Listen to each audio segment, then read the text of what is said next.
Hey guys, welcome back to the series of lectures on the 12 steps. Today we're going to look at step 2. I'm going to do it in a similar way to I did the step 1, where we'll first have a look at the principles underneath step 2 that underpin step 2, and then we'll go deeper into step 2, what it actually means, what it's asking of you. It's a big step, so stay with us.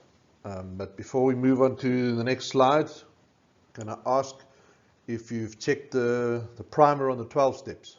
That's the first video in this series of step lectures. If you haven't, just pop back there to the primer, have a quick look at that, and then come back to step 2.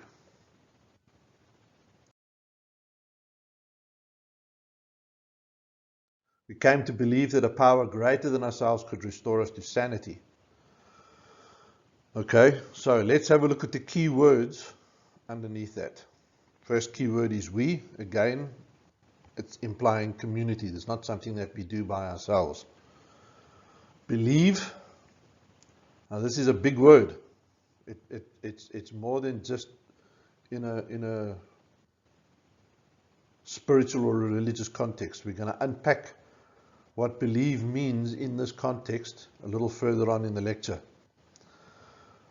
Power, that a power greater than ourselves. Now this is the big scary dynamic of the 12-step fellowship. This is where many people get stuck. This is where many people will even abandon the process because they find the idea of a power greater than themselves or a higher power or God abhorrent.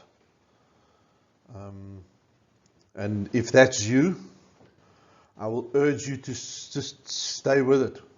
Okay? Try and approach the rest of this lecture with an open mind and have a look at what this really means in the context that it's in. Okay? The next word is restore and sanity. So this step is offering some restoration to sanity. Now there's an implication that there's some kind of insanity. If we're being restored to sanity, then there must be some sort of insanity. And we're going to look again further in the lecture. We'll unpack that in a lot more detail. Core principles that underpin step 2. We've got hope. There's faith. There's connection. It's a way out, and it's accountability.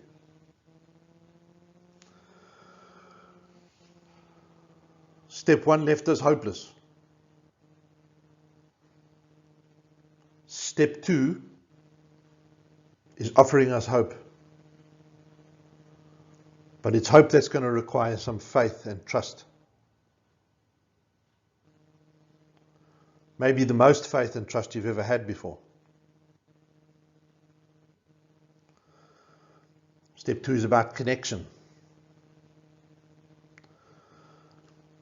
It's asking you, it's suggesting to you that you need some kind of connection outside of yourself.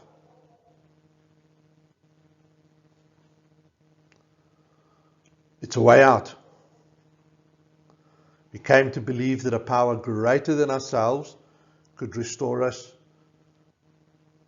to sanity, or could offer us sanity. What's the insanity? If it's offering us sanity, then there's insanity. We just need to look back at step 1 to get a good idea of what the insanity is that they're talking about. And accountability. This step is also suggesting that you make yourself accountable to something outside of yourself. Okay? We came to believe that a power greater than ourselves could restore us to sanity. That That's accountability. There's accountability in there.